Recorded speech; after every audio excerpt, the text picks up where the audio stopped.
bonjour, bonsoir à tous. C'est Adrien du French Grenier, comme d'habitude. Bienvenue dans ce nouvel épisode des Trésors de Pépé. Aujourd'hui, une arme qui me tient à cœur, le Fagnus. Ouais, le Fagnus, oui, moi je l'appelle pas le Macaire, et je vais vous expliquer pourquoi il ne faut pas l'appeler le Macaire.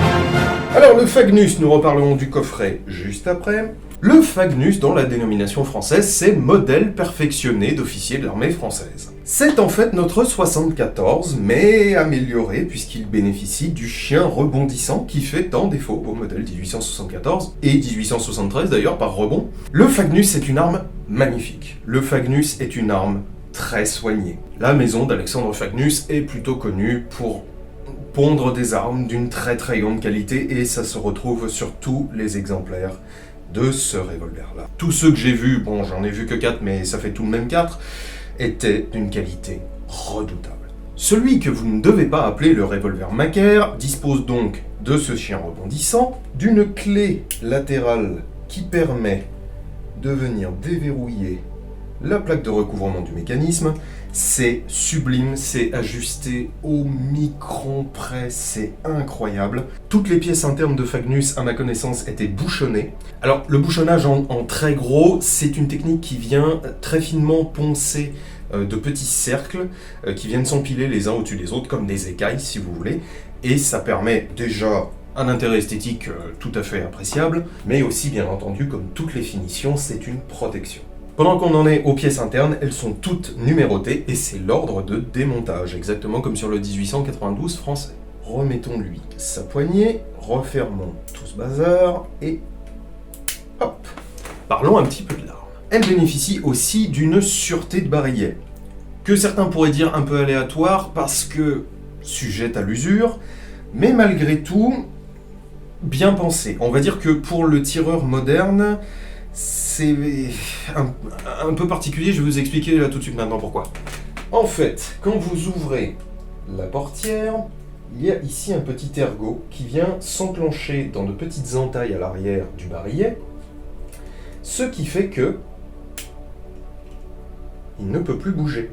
Dieu merci, c'est bien pensé, et chacune de ces encoches correspond bien entendu à une chambre, c'est-à-dire on met une munition, on surélève légèrement la portière, on tourne, la portière se réenclenche, et ainsi de suite, et ainsi de suite, et ainsi de suite. C'est un peu long, mais ça permet par exemple au barillet de ne pas sauter une chambre. A ma connaissance, ces revolvers ont été chambrés en 3 calibres. Le 12 mm du commerce, le 11 mm 73 réglementaire de l'armée française, et le 450. 450 revolvers, c'est une dénomination qui regroupe un certain nombre de calibres plus ou moins différents les uns des autres, pour la bonne raison qu'ils étaient plus ou moins artisanaux et plus ou moins faits par chaque armurier en fonction des armes que lui vendait. Alors crevons l'abcès tout de suite, pourquoi est-ce qu'on appelle ce revolver le Macaire? Par fierté franco-française mal placée. Le véritable fabricant de ce revolver, c'est Alexandre Fagnus, un Belge. Désolé, mais pour une fois je vais prendre leur défense. Amédée Macaire, c'est en réalité le directeur du dépôt de Paris. Machine à coudre, armes de chasse et de tir. Depuis 1876, Amédée Macaire était l'importateur officiel des armes Fagnus en France. Et en bon patron mégalomane, il ne s'est pas privé de les marquer de son propre nom, de faire croire que ça venait de lui, etc., etc. On est un peu sur le même genre de fraudeur que Colette, par exemple, le fameux pistolet Colette dont j'aimerais beaucoup vous parler, il faudrait que j'en retrouve un exemplaire. C'est pareil, lui aussi a marqué les armes de son propre nom, alors que l'invention venait d'un de ses employés, c'est encore pire. Amédée Macaire, qui espérait bien entendu la fortune que rapportent les contrats militaires, présente ce revolver en 1887 à l'école de Châlons. Et à cette occasion, il sera impitoyablement repoussé par la commission pour des raisons qui m'échappent un petit peu. Les raisons évoquées par le rapport, ce serait une mauvaise précision, un mauvais ajustage de la baguette. Enfin bon, là je pense qu'on atteint des sommets de mauvaise foi, étant donné que la plaque de recouvrement, c'est justement le truc le mieux pensé sur cette arme, et une platine inférieure à celle du modèle 1873, ce qui est, pareil, un peu incompréhensible dans le sens où elle est bien meilleure. Alors, pour la baguette, ok, là, je veux bien entendre, dans le sens où, par exemple, sur cet exemplaire-là, la baguette vient limite toucher le barillet. Ça n'est pas le cas sur tous. Des 4 exemplaires de Fagnus que j'ai vus, 3 avaient des baguettes légèrement plus courtes, et il n'y a que celui-ci, mais effectivement ça se retrouve sur d'autres, qui a une baguette aussi longue que ça. Cette baguette vient envelopper l'axe principal et ne s'y verrouille que par une certaine plasticité du métal, ce qui d'accord est un petit peu suboptimal. Mais c'est vraiment le seul reproche réel qu'on puisse lui faire. C'est un cadre fermé, c'est très rigide, c'est très épais, exactement comme notre 1874, c'est un canon étagé, donc c'est pareil, très rigide. La fameuse clé latérale, ma foi, est très bien pensée, puisqu'elle se verrouille aussi grâce à la plasticité, mais sur un ergot, cette fois. De l'autre côté, elle est retenue par une plaque métallique qui est quand même assez volumineuse. On voit mal vraiment ce que les militaires auraient pu réellement reprocher à cette clé-là. Quant à la plaque de recouvrement, ma foi, elle est d'une praticité à tomber, et d'autres armes après réutiliseront ce système-là, notamment le 1892. Alors, bien que refusé par notre état-major, le Fagnus continuera son petit bonhomme de chemin et fera, ma foi, une carrière tout à fait honorable. Il sera proposé par notre manufacture d'armes et cycles de Saint-Étienne-Géry au prix de 55 francs, soit 15 francs de plus quand même que la version civile du modèle 1874. Ce qui s'explique quand même par la qualité extraordinaire de ces armes. On prend ne serait-ce que l'exemplaire que j'ai sous les mains, le bronzage est magnifique, le bouchonnage est superbe, même le cadre de la poignée a été travaillé pour suivre exactement le quadrillage des plaquettes, c'est superbe, il y a un gros niveau d'attention qui a été porté sur ces armes-là. Les pièces, on va dire accessoires, la baguette, le ressort de la portière de rechargement, le guidon et le chien étaient jaunis dans un jauni glacé qui est sublime, je trouve.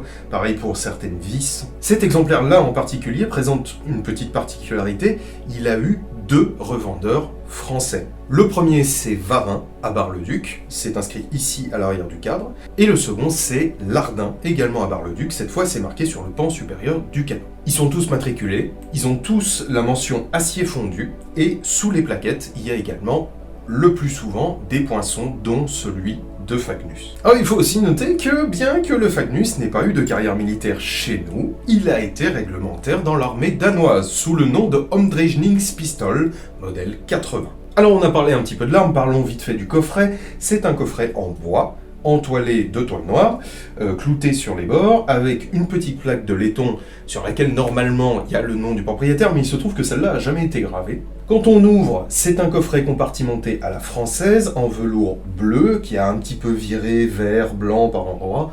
Ça me fait plaisir, j'aime le velours. Vous avez l'emplacement de l'arme, vous avez un petit tuilier ici, en étain, qui ressemble à ça. Et contrairement à beaucoup de coffrets, celui-ci est assez simple dans le sens où il n'a qu'un seul compartiment, avec hop là, un petit couvercle à poignée d'ébène, c'est pas moche, dans lequel on trouve alors déjà des munitions, une 11-73, puisque celui-ci est en 11 mm 73, et 11 mm 73 d'époque, ou plus exactement 2, des rares 11 mm 73 à blanc, d'ailleurs, avec un opercule carton, ce sont des réglementaires.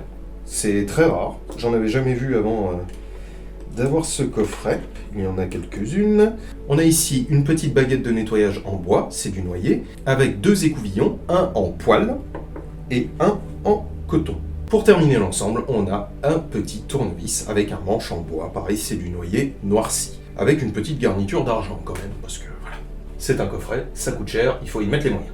Pour finir sur ce très très beau, vraiment j'adore, je suis amoureux de cette arme, vraiment le Fagnus c'est quelque chose qui me plaît, que je trouve beau, que je trouve artistique et que je trouve d'une fabrication mais la plus soignée qui soit. Ça c'est un bijou, c'est presque une pièce d'horlogerie.